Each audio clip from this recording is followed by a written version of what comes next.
नमस्कार दोस्तों, सरफास सीरीज में आपका स्वागत है। तो आज हम फिर आप लोग के लिए जीके जीएस का धमाकेदार टेस्ट सीरीज लेकर आ गए हैं और इसमें जितने भी क्वेश्चन सेट किए गए हैं आपके एग्जाम के पॉइंट ऑफ व्यू से सभी क्वेश्चन इंपॉर्टेंट है। तो चलिए इस क्लास की शुरुआत करने से पहले बता दिए, जो लोग अभी हमारे चैनल पे नए हैं आप हमारे चैनल को सब्सक्राइब कर लीजिए और घंटे के बटन को दबा दीजिए। तो चलिए इस क्लास की शुरुआत करते हैं।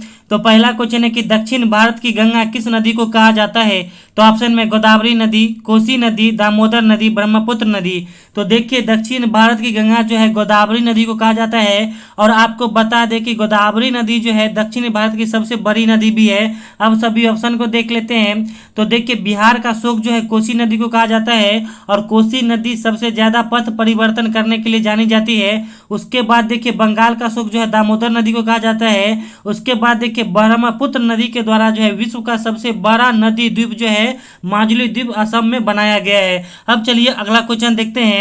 अगला क्वेश्चन है कि फेदोमीटर का उपयोग किसे मापने में किया जाता है? तो ऑप्शन में ध्वनि की तीव्रता, भूकंप की तीव्रता, समुद्र की गहराई, इनमें से कोई नहीं। तो देखिए फेदोमीटर का उपयोग जो है किसे मापने में किया जाता है? तो समुद्र की गहराई मापने में किया जाता है। अब सभी ऑप्शन को देख लेते हैं। तो देखिए ऑडियोमीटर का उपयोग जो है ध्वनि की तीव्रता मापने में किया जाता है और सिस्मोग्राफ का प्रयोग जो है भूकंप की तीव्रता मापने में किया जाता है। अब चलिए अगला क्वेश्चन देखते हैं।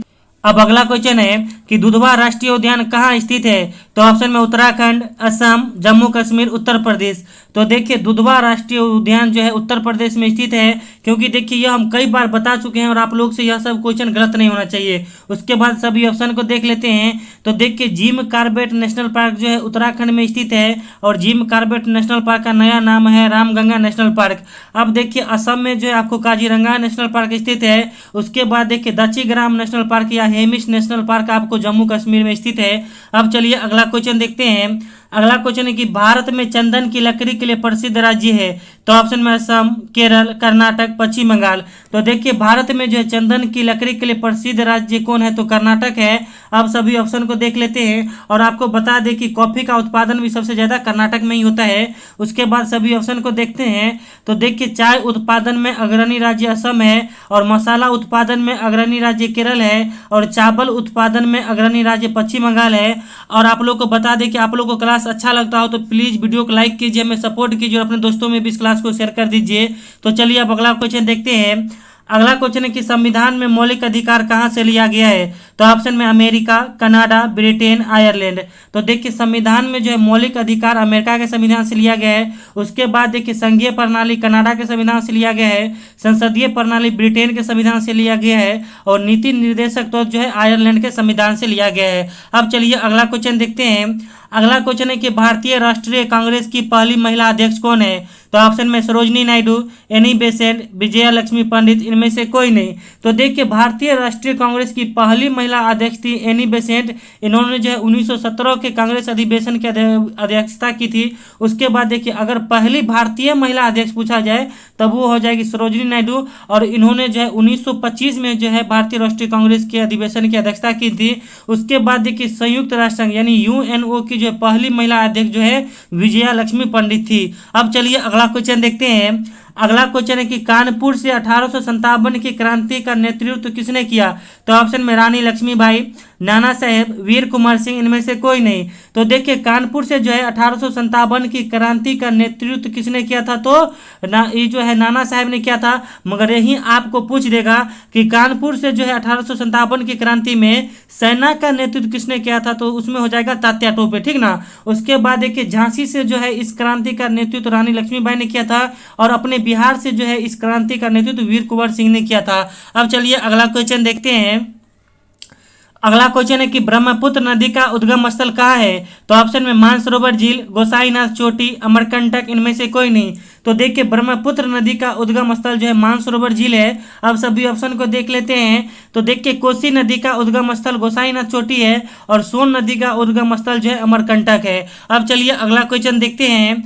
अगला क्वेश्चन है कि हाइड्रोफोबिया रोग किसके कारण होता है? तो ऑप्शन में कवक, प्रोटोजोआ, जीवाणु, विषाणु। तो देखिए हाइड्रोफोबिया जिसे हिंदी में जलांतक रोग कहते हैं यानी जल से लगने वाला डर, ठीक है। तो हाइड्रोफोबिया रोग जो है किसके कारण होता है? तो विषाणु के कारण होता है, क्योंकि कुत्ता जो काटता है तो वो जो हाइड्रोफोबिया यानी रेबीज जो वायरस होता है उसके कारण ही हाइड्रोफोबिया होता है। अब सभी ऑप्शन को देख लेते हैं। तो देखिए कवक के कारण जो है आपको खाज खुजली होता है, प्रोटोजोआ के कारण आपको पायरिया हो जाएगा, उसके बाद देखिए आपको मलेरिया हो जाता है प्रोटोजोआ के कारण। उसके बाद देखिए जीवाणु के कारण होने वाला रोग बता देते हैं, जैसे तपेदिक हो गया, निमोनिया हो गया, आपको कॉलेरा हो गया, यह सभी जीवाणु के कारण होने वाला रोग है। और विषाणु के कारण और बता देते हैं, जैसे यह आपको हाइड्रोफोबिया हो गया या एड्स हो गया, चेचक हो गया, पोलियो हो गया, इन्फ्लुएंजा वायरस हो गया, यह सभी आपको विषाणु के कारण ही होता है। अब चलिए अगला क्वेश्चन देखते हैं। अगला क्वेश्चन है कि महाभारत का पुराना नाम क्या था? तो ऑप्शन में रामायण, जय संहिता, रामचरितमानस, इनमें से कोई नहीं। तो देखिए महाभारत का पुराना नाम क्या था? तो जय संहिता था। और महाभारत के रचयिता कौन है? तो महर्षि वेद व्यास जी हैं। अब सभी ऑप्शन को देख लेते हैं। तो देखिए रामायण के रचयिता जो है महर्षि वाल्मीकि है और रामचरितमानस के रचयिता जो है तुलसीदास जी हैं। अब आगे बढ़ने से पहले बता दें कि हम धमाकेदार ऑफर के साथ जो है बिहार बीएड अंतिम समय में तैयारी के लिए जो है स्पेशल नोट्स हम आपको दे रहे थे। जो नोट्स हम आपको पहले 99 यानी 100 रुपया में दे रहे थे, वह नोट्स अब हम आप लोग को जो है 50% यानी मात्र 49, सही सुने कि 49 रुपया में दे रहे हैं। आप सभी लोग लीजिए, क्योंकि बहुत सारे ऐसे भी स्टूडेंट हैं जो अभी 100 रुपया देने में असमर्थ थे, इसलिए हम जो है रेट डिस्काउंट कर दिया। हम चाहते हैं कि सभी बच्चा मेरा नोट्स ले और अपने तैयारी को बेहतर बनाए और उनका एग्जाम भी बेहतर जाए। तो आप लोग मेरा सभी नोट्स लीजिए। ये मेरा नंबर है 70 50 38 71 42। इस पर आप मात्र छोटा सा अमाउंट 49 रुपया पेमेंट करके गूगल पे या फोन पे के द्वारा आप मेरा सभी नोट्स ले सकते हैं और अपने तैयारी को बेहतर बनाएंगे। अब चलिए अगला क्वेश्चन देखते हैं। अगला क्वेश्चन है कि सब्जी उत्पादन में अग्रणी राज्य कौन है? तो ऑप्शन में उत्तर प्रदेश, मध्य प्रदेश, राजस्थान, गुजरात। तो देखिए सब्जी उत्पादन में अग्रणी राज्य कौन है? तो उत्तर प्रदेश है। अब सभी ऑप्शन को देख लेते हैं। तो देखिए दलहन उत्पादन में जो है अग्रणी राज्य मध्य प्रदेश है, तिलहन उत्पादन में अग्रणी राज्य राजस्थान है, और कपास हो या नमक उत्पादन में अग्रणी राज्य गुजरात है। अब चलिए अगला क्वेश्चन देखते हैं। अगला क्वेश्चन है कि बुलंद दरवाजा किसने बनाया था? तो ऑप्शन में शाहजहां, जहांगीर, अकबर, इनमें से कोई नहीं। तो देखिए बुलंद दरवाजा जो है गुजरात विजय के उपलक्ष्य में अकबर ने फतेहपुर सीकरी में बनवाया है।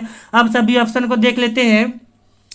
तो देखिए शाहजहां के द्वारा बनाया गया या कुछ इंपॉर्टेंट देख लीजिए इमारत, जैसे लाल किला हो गया, जामा मस्जिद हो गया, ताजमहल हो गया, इसे जो है शाहजहां ने बनवाया था। उसके बाद देखिए जहांगीर जो है जम्मू कश्मीर में शालीमार बाग बनाया था। अब चलिए अगला क्वेश्चन देखते हैं। अगला क्वेश्चन है कि संविधान में संशोधन कौन कर सकता है? तो ऑप्शन में राष्ट्रपति, सुप्रीम कोर्ट, संसद, इनमें से कोई नहीं। तो देखिए संविधान में जो है संशोधन कौन कर सकता है? तो संसद कर सकता है, क्योंकि आप जिस प्रतिनिधि को जो है लोकसभा में भेजते हैं या राज्यसभा में भेजते हैं वही जो है आपका काम करता है। ठीक है, आप लोग रोने लगते हैं बाद में, चाहे जनता रोता है कि जो है मोदी सरकार ये कर रहा है वो कर रहा है, देखिए वो नहीं कर रहा है। जिसे आप चुने यानी जनता अपना मालिक बना है उस प्रतिनिधि को, इसलिए वो प्रतिनिधि जो है आपके भलाई के लिए, आपके खराबी के लिए सब काम करता है, तो वो संसद में बैठा रहता है। उसके बाद देखिए राष्ट्रपति जो है संसद का भाग होता है, और राष्ट्रपति बनने की न्यूनतम आयु कितनी होती है? तो 35 वर्ष होती है। और संविधान का संरक्षक जो है सुप्रीम कोर्ट होता है। ठीक ना। अब चलिए अगला क्वेश्चन देखते हैं। अगला क्वेश्चन है कि भारत का शेक्सपियर किसे कहा जाता है? तो ऑप्शन में समुद्रगुप्त, नागार्जुन, कालिदास, इनमें से कोई नहीं। तो देखिए भारत का जो है शेक्सपियर कालिदास को कहा जाता है। अब सभी ऑप्शन को देख लेते हैं। तो देखिए भारत का जो है नेपोलियन समुद्रगुप्त को कहा जाता है, और भारत का आइंस्टीन जो है नागार्जुन को कहा जाता है। अब चलिए अगला क्वेश्चन देखते हैं। अगला क्वेश्चन है कि पृथ्वी पर किस गैस की प्रधानता सबसे अधिक है? तो ऑप्शन में nitrogen, oxygen, carbon dioxide, hydrogen. तो देखिए पृथ्वी पर जो है किस गैस की प्रधानता सबसे अधिक है? तो नाइट्रोजन की। आपको बता दें कि वायुमंडल में नाइट्रोजन जो है 78% पाया जाता है। उसके बाद देखिए ऑक्सीजन जो है आपको 21% पाया जाता है। उसके बाद देखिए कार्बन डाइऑक्साइड जो है 0.03% पाया जाता है, और हाइड्रोजन जो है आपको 0.001% पाया जाता है। अब चलिए अगला क्वेश्चन देखते हैं। अब अगला क्वेश्चन है कि बैंकों का बैंक किसे कहा जाता है? तो ऑप्शन में भारतीय स्टेट बैंक, नाबार्ड बैंक, भारतीय रिजर्व बैंक, इनमें से कोई नहीं। तो देखिए बैंकों का बैंक जो है भारतीय रिजर्व बैंक को कहा जाता है। आपको बता दें कि भारतीय रिजर्व बैंक की स्थापना जो है 1 अप्रैल 1935 को हुआ था, और यह भी बता दें कि भारतीय रिजर्व बैंक का जो राष्ट्रीयकरण 1949 में हुआ था। अब चलिए अगला क्वेश्चन देखते हैं। अगला क्वेश्चन है कि शरीर की सबसे बड़ी ग्रंथि कौन है? तो ऑप्शन में यकृत, हाइपोथैलेमस, पीयूष, इनमें से कोई नहीं। तो देखिए शरीर की सबसे बड़ी ग्रंथि जो है यकृत, जिसे आप लिवर कहते हैं। उसके बाद देखिए शरीर का जो है ताप नियंत्रण कौन करता है? तो हाइपोथैलेमस ग्रंथि करता है, और पीयूष ग्रंथि को जो है मास्टर ग्रंथि भी कहते हैं। अब चलिए अगला क्वेश्चन देखते हैं। अगला क्वेश्चन है कि रजत क्रांति किससे संबंधित है? तो ऑप्शन में दुग्ध उत्पादन, मछली उत्पादन, तिलहन उत्पादन, अंडा उत्पादन। तो देखिए रजत क्रांति जो है अंडा उत्पादन से संबंधित है। अब सभी ऑप्शन को देख लेते हैं। तो देखिए श्वेत क्रांति दुग्ध उत्पादन से संबंधित है, नीली क्रांति मछली उत्पादन से संबंधित है और पीली क्रांति जो है तिलहन उत्पादन से संबंधित है। अब चलिए अगला क्वेश्चन देखते हैं। अगला क्वेश्चन है कि भारत की सीमा से कुल कितने पड़ोसी देश लगते हैं? तो ऑप्शन में 7, 17, 20, इनमें से कोई नहीं। तो देखिए भारत की सीमा से कुल जो है 7 पड़ोसी देश लगते हैं। और आपको बता दें कि भारत के जो है कुल 17 राज्य जो है पड़ोसी देश से लगते हैं, यानी ये 17, और यह आपको बताए भी थे। और भारत से सबसे ज्यादा बांग्लादेश सीमा साझा करता है। अब चलिए अगला क्वेश्चन देखते हैं। अगला क्वेश्चन है कि महाप्रयाण घाट किसका समाधि स्थल है? तो ऑप्शन में लाल बहादुर शास्त्री, चौधरी चरण सिंह, भीमराव अंबेडकर, डॉक्टर राजेंद्र प्रसाद। तो देखिए महाप्रयाण घाट किसका समाधि स्थल है? तो महाप्रयाण घाट जो है डॉक्टर राजेंद्र प्रसाद का समाधि स्थल है। उसके बाद सभी ऑप्शन को देख लेते हैं। तो देखिए विजय घाट जो है लाल बहादुर शास्त्री का समाधि स्थल है, किसान घाट जो है चौधरी चरण सिंह का समाधि स्थल है और चतरा भूमि जो है भीमराव अंबेडकर का समाधि स्थल है। अब चलिए अगला क्वेश्चन देखते हैं। अगला क्वेश्चन है कि ओलिव की शाखा किसका प्रतीक है? तो ऑप्शन में राष्ट्रीय शोक का प्रतीक, संधि या समर्पण का प्रतीक, प्रगति का प्रतीक, शांति का प्रतीक। तो देखिए ओलिव की शाखा जो है शांति का प्रतीक है। अब सभी ऑप्शन को देख लेते हैं। तो देखिए झुका झंडा जो है राष्ट्रीय शोक का प्रसिद्ध ये प्रतीक है। उसके बाद देखिए सफेद झंडा जो है संधि या समर्पण का प्रतीक है और चक्र जो है प्रगति का प्रतीक है। अब चलिए अगला क्वेश्चन देखते हैं। अगला क्वेश्चन है कि नेपाल की संसद का क्या नाम है? तो ऑप्शन में राष्ट्रीय पंचायत, जातीय संसद, डाइट, इनमें से कोई नहीं। तो देखिए नेपाल की संसद का नाम क्या है? तो राष्ट्रीय पंचायत है। अब सभी ऑप्शन को देख लेते हैं। तो देखिए बांग्लादेश की संसद का नाम है जातीय संसद और जापान की संसद का नाम जो है डाइट है। अब चलिए अगला क्वेश्चन देखते हैं। अगला क्वेश्चन है कि चाणक्य किसका प्रधानमंत्री था? तो ऑप्शन में चंद्रगुप्त मौर्य, अशोक, अकबर, इनमें से कोई नहीं। तो देखिए चाणक्य किसका प्रधानमंत्री था? तो चंद्रगुप्त मौर्य का था। आपको बता दें कि चाणक्य का अन्य नाम विष्णुगुप्त था और चाणक्य जो है राजनीतिक पे जो है एक अर्थशास्त्र नामक पुस्तक लिखे हैं। उसके बाद सभी ऑप्शन को देख लेते हैं। तो देखिए अशोक जो है मौर्य वंश के शासक थे। उसके बाद देखिए अशोक को जो है प्रियदर्शनी के नाम से भी जाना जाता है। आपको बता दें कि भारत का राष्ट्रीय चिन्ह जो है अशोक स्तंभ ही है। उसके बाद देखिए अकबर का जन्म कहाँ हुआ था? तो अकबर का जन्म हमारे भारत में ही हुआ था। अकबर जो है मुगल वंश के शासक है और अकबर का मकबरा अभी कहाँ है? तो सिकंदरा में है। अब चलिए अगला क्वेश्चन देखते हैं। अगला क्वेश्चन है कि भारी जल का अनुभार है? तो ऑप्शन में 18, 20, 22, 24। तो देखिए भारी जल का अनुभार कितना होता है? तो 20 होता है। आपको बता दें कि भारी जल का अनुसूत्र होता है D2O, ठीक है। ये जो होता है ना D2O होता है, या आपको भारी जल का अनुसूत्र होता है। उसके बाद देखिए D2O का जो है pH मान 7 होता है, यानी यह जो है उदासीन विलयन का होता है। अब चलिए अगला क्वेश्चन देखते हैं। अगला क्वेश्चन है कि परमाणु बम किस सिद्धांत पर कार्य करता है? तो ऑप्शन में नाभिकीय संलयन, नाभिकीय विखंडन, उपयुक्त दोनों, इनमें से कोई नहीं। तो देखिए परमाणु बम जो है किस सिद्धांत पर कार्य करता है? तो नाभिकीय विखंडन पर, और हाइड्रोजन बम जो है नाभिकीय संलयन पर कार्य करता है। अब चलिए अगला क्वेश्चन देखते हैं। अगला क्वेश्चन है कि ऊर्जा के किस रूप में प्रदूषण नहीं होती है? तो ऑप्शन में कोयला, पेट्रोल, डीजल, सौर ऊर्जा। तो आप लोग इस क्वेश्चन को तो आंख मूंद के आंसर मारिएगा। इसका सही उत्तर हो जाएगा सौर ऊर्जा, क्योंकि देखिए सौर ऊर्जा में जो है कोई भी प्रदूषण नहीं होता है। उसके बाद देखिए कोयला जलाने पे, पेट्रोल जलाने पे, डीजल जलाने पे, इस सब पे जो है वायु प्रदूषण होता ही है, ठीक ना। अब चलिए अगला क्वेश्चन देखते हैं। अगला क्वेश्चन है कि जीवाणु की खोज किसने की थी? तो ऑप्शन में लुई पास्चर, लीवेनहॉक, वाटसन और क्रिक, इनमें से कोई नहीं। तो देखिए जीवाणु की खोज जो है लीवेनहॉक ने किया था। उसके बाद सभी ऑप्शन को देख लेते हैं। तो देखिए रेबीज टीका की खोज जो है लुई पास्चर ने किया था और DNA की खोज जो है वाटसन और क्रिक ने किया था। अब चलिए अगला क्वेश्चन देखते हैं। अगला क्वेश्चन है कि भारत में सर्वाधिक वर्षा किस राज्य में होती है? तो ऑप्शन में केरल, मेघालय, तमिलनाडु, बिहार। तो भारत में जो है सर्वाधिक वर्षा किस राज्य में होती है? तो मेघालय में होती है, और मेघालय में भी जो है मौसिन राम में होता है। आपको बता दें कि मेघालय या मौसिन राम में सर्वाधिक वर्षा जो है दक्षिण पश्चिम मानसून के कारण होता है। उसके बाद देखिए भारत में जो है पहले जो है दक्षिण पश्चिम मानसून का आगमन केरल के तट पर होता है। उसके बाद देखिए लौटते हुए मानसून यानी जो है उत्तर पूर्वी मानसून से तमिलनाडु में ठंडा के समय में यानी जाड़ा के मौसम में जो वर्षा होता है। उसके बाद देखिए बिहार के किशनगंज जिला में जो है दक्षिण पश्चिम मानसून के कारण सर्वाधिक वर्षा होता है। अब चलिए अगला क्वेश्चन देखते हैं। और आप लोग को बता दें कि आप लोग मेरा नोट जरूर लीजिए, क्योंकि देखिए DLED का फॉर्म भी भराने वाला है और इस बार DLED का इंट्रेंस होगा। और DLED के सभी जिला में एक जो है फुली गवर्नमेंट कॉलेज है और वहाँ जो है आपको 8 से 9 हज़ार में एडमिशन हो जाता है। मान लीजिए जो बच्चा का किसी कारणवश अगर बीएड में फुली गवर्नमेंट कॉलेज नहीं मिल पाया, तो आप लोग अभी से तैयारी में बने रहिएगा और आप लोग के पास मेरा नोट्स रहेगा, आप तैयारी करते रहिए। मान लीजिए अगर 1.5 लाख रुपया देने में असमर्थ है, पैसा नहीं है, तो आप तैयारी कीजिए, आप डीएलएड का एंट्रेंस दीजिएगा। उसमें अगर मान लीजिए आपका रिजल्ट अच्छा आएगा, क्योंकि सभी जिला में कॉलेज है, लगभग 35 से 36 कॉलेज है, फुली गवर्नमेंट कॉलेज में है, तो उसमें आपका एडमिशन हो सकता है। तो इसीलिए जो आप लोग अभी से तैयारी में रहिए और मेरा नोट्स लेके तो पहले तो अभी फुली गवर्नमेंट कॉलेज लीजिए बिहार बीएड में, ठीक ना। अब चलिए ये क्वेश्चन देखते हैं। तो ये क्वेश्चन है कि निम्न में कौन जानलेवा बीमारी है? तो ऑप्शन में क्षय रोग, चेचक, एड्स, इनमें से कोई नहीं। तो देखिए इनमें से कौन जो है जानलेवा बीमारी है, तो एड्स है, क्योंकि देखिए एड्स में जो है आपको प्रतिरोधक क्षमता कम होता जाता है और इसमें अनेक बीमारी जो है धर लेता है, ठीक है।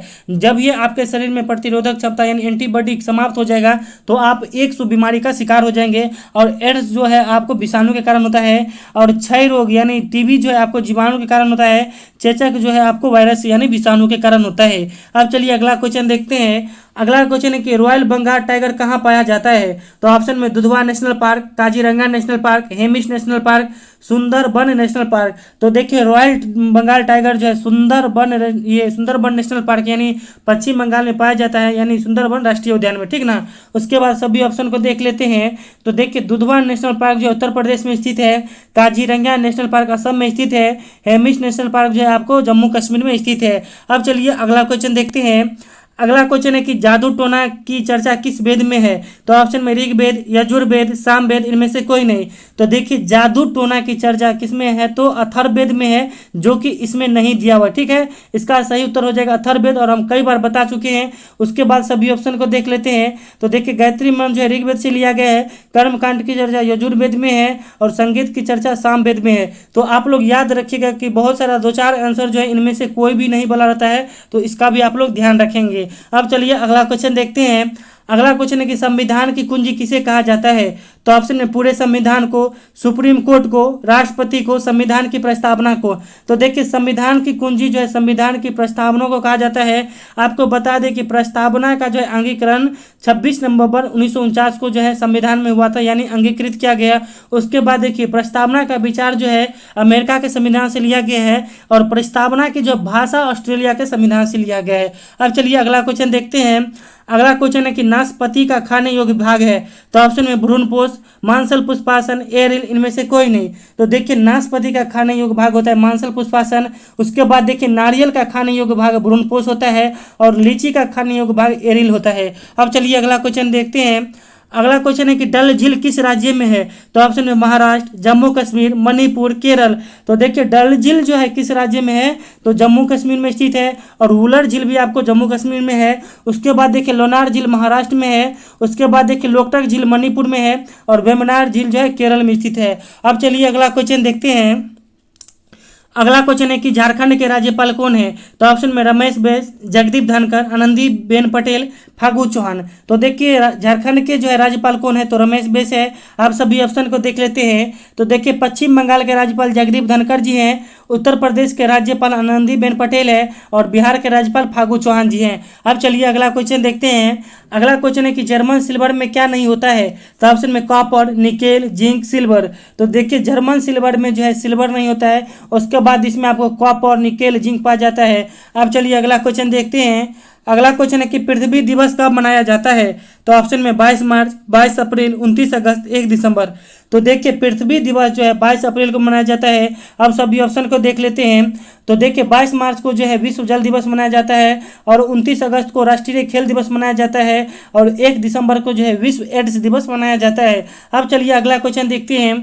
अगला क्वेश्चन है कि कृषि संविधान की किस सूची में है? तो ऑप्शन में संघ सूची, राज्य सूची, समवर्ती सूची, इनमें से कोई नहीं। तो देखिए कृषि जो है संविधान के राज्य सूची का विषय है। अब सभी ऑप्शन को देख लेते हैं। तो देखिए संघ सूची में क्या सब आता है? तो संघ सूची में रक्षा हो गया, विदेशी मामले हो गया, बैंक हो गया, सेना हो गया, हवाई मार्ग हो गया। उसके बाद देखिए राज्य सूची में और बता देते हैं। जैसे ये राज्य सूची में आपको क्या हो गया? कृषि हो गया, राज्य पुलिस हो गया, जिला अस्पताल हो गया, साफ सफाई हो गया, पशु हो गया, रेलवे पुलिस हो गया। यह आपको राज्य सूची में आता है, और रेलवे आपको जो है संघ सूची का विषय है, और रेलवे पुलिस जो है राज्य सूची का विषय, ठीक ना। उसके बाद देखिए समवर्ती सूची में क्या सब आता है? तो शिक्षा हो गया, वन हो गया, जनसंख्या नियंत्रण हो गया, यह आपको समवर्ती सूची में आता है।